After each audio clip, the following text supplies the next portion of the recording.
নমস্কাৰ কি খবৰ মই নিৰঞ্জন বৰা মোৰ ইউটিউব চেনেল নিৰঞ্জন বৰালৈ আপোনালোক সকলোকে পুনৰবাৰ স্বাগতম জনাইছোঁ finally Assam rifle tradesmen and technical rally 2025 যেটো 70টা পোষ্ট সাফাই কৰ্মচাৰী পোষ্টৰ কাৰণে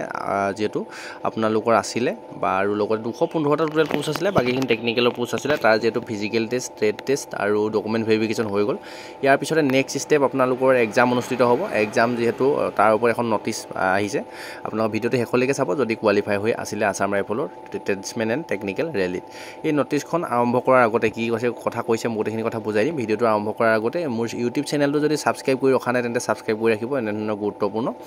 চাকৰি ৰিলেটেড ভিডিওসমূহ আৰু আপডেটসমূহ পাই থাকিবৰ বাবে আহক এতিয়া ভিডিওটো আৰম্ভ কৰোঁ এইটো ভিডিও যিসকল কেণ্ডিডেটে আপোনালোকক কোৱালিফাই হৈছে তেওঁলোকলৈ শ্বেয়াৰ কৰি দিব আপোনালোকে যদিও এইটো ৰেলী দিয়া নাছিলে এই দেখিছে নটিছটো office of the direct general Assam rifle Shillong 793010 কৰিঞ্জনম আপোনালোকক জাৰি কৰিছে Assam rifle technical and tradesmen recruitment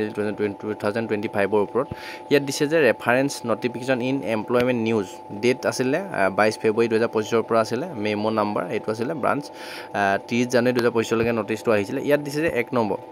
candidate R inform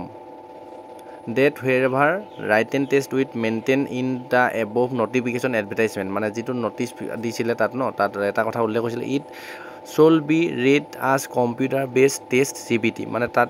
যেটো কম্পিউটাৰ বেসডত আপোনালোকৰ এক্সাম অনুষ্ঠিত হ'ব হোৱা বুলি কিন্তু তাত উল্লেখ নাছিলে এতিয়া কৈছে আপোনালোকৰ কোনটো দিছিলে আপোনাৰ নাম্বাৰ গিটা দিছে advertisement according to the following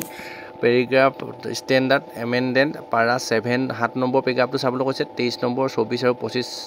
and 27 number এইকিটা পেজত আপোনালোক লিখা আছিল কোন ধৰণৰ উল্লেখ নাছিলে যে CBT হ'ব বুলি আৰু তাত এটা কথা উল্লেখ আছিল যেটো চেণ্টাৰত ফিজিক্যাল ডকুমেন্ট ভেৰিফিকেশন টেষ্ট দিব তাতে অনুষ্ঠিত হ'ব বুলি দিছিলে কিন্তু দিছিলে যদিও এতিয়া আপোনালোক কিহৰ কথা কৈছে গম পাইছেনে CBT মানে হল কম্পিউটাৰ বেসড টেষ্ট আজিকালি সকলোবিলাক এক্সাম যেটো কম্পিউটাৰ অনলাইনতে হয় সেইকাৰণে এটো কোনো ধৰণৰ অফলাইনত হয়তো নহবগৈ চাগে নটিছখন যেটো ওলাই আছে এই নটিছৰ মতে আপুনি CBT কম্পিউটাৰ টেষ্টৰ কাৰণে হাজু হ'বলৈ কৈছে বাকি যিখিনি সিলেবাস আছিল বা ল্যাঙ্গুৱেজ যিখিনি আছিল এক্সাম বা যেটো সিলেবাস যেনে ধৰণে হয় তেনেকৈ হ'ব কিন্তু আপোনালোকৰ এক্সামটো আগতে যদি অফলাইনত হৈছিল এতিয়া হয়তো খুব সম্ভৱ অফলাইনত নহব অনলাইনত আপোনালোকৰ এক্সামটো হ'ব সেইকাৰণে অনলাইন এক্সামৰ কাৰণে হাজু হ'বলৈ কৈছে এতিয়া যেটো এখন নটিছ আহিলে যেতিয়া নেক্সট এক্সামো খুব সোনকালে হ'ব আপোনালোকে ভালদৰে প্ৰিপাৰেচন কৰক যদি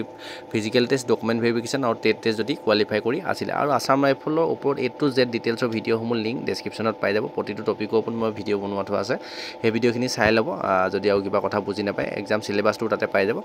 কি আহিব এক্সামত সকলোখিনি কথা জানিব পাৰিব ভিডিও কেইটা গৈ ডেসক্ৰিপচনৰ লিংকৰ পৰা চাই ল'ব আৰু ডেসক্ৰিপচনতে হোৱাটছআপ গ্ৰুপৰ লিংক টেলিগ্ৰাম চেনেলৰ লিংক ইনষ্টা আইডি ফেচবুক পেজৰ লিংক গোটেইখিনি দিয়া আছে মোৰ লগত যদি জড়িত হৈ থাকিব বিচাৰে তেন্তে সাবস্ক্ৰাইব ফলো কৰি ৰাখিব